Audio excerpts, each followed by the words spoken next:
So here we are in the workshop where I'm joined by Nick, and we're going to talk about Shimano Service Centre.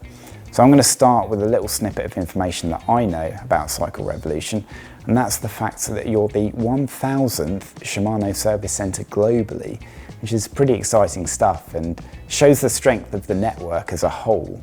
But we're here to talk about Cycle Revolution specifically. So how long have you been working for Cycle Revolution? Come for a year now, yeah. So I mentioned that you're the 1000th Shimano Service Centre, but how long has Cycle Revolution been a Shimano Service Centre? Actually, it's about 3 years now, just over 3 years now, yeah. And how many full-time mechanics do you have on site? We have 2 full-time mechanics and 2 part-time PDIs, so yeah, pretty set everywhere. Do customers visit you specifically because you're a Shimano Service Centre? Yeah, actually we find that being a Shimano Service Centre really helps us stand out, and regularly have customers come to us because we're a Shimano Service Centre, and yeah, and they just want to talk to the experts. So what benefits do you receive being a Shimano Service Centre?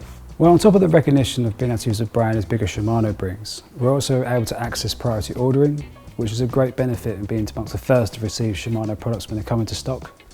We also get a service sheet 3 times a year on Shimano wear-out parts. And how do you ensure that your Shimano knowledge is kept up to date? We're always using the information that's on the Shimano.com, but we also found that Shimano tech really useful too. So do you deal with all Shimano products regardless of where it was bought? And if it was bought somewhere else, does the process of how you deal with that product differ at all? We do, but if the part was considered under warranty, then we charge accordingly for the fitting and refitting of that product. So what support do you receive from Shimano? So we actually have technical training for most of the parts that we use, but we know if we can't find the answer to something ourselves, then we can contact our technical rep for more information. And has the way that you service bikes changed over the years? I think it has a little bit. I think there has to be a little bit more communication across our B2Bs, you know, making sure we can get parts warranted instead of having them just in-house.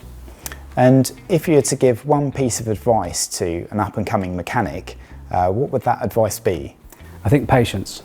You know, bikes are a little bit more complicated these days. It's simpler in other ways, but I think, yeah, be patient and yeah. You'll get there. You'll get there. Brilliant, great advice. Nick, thanks.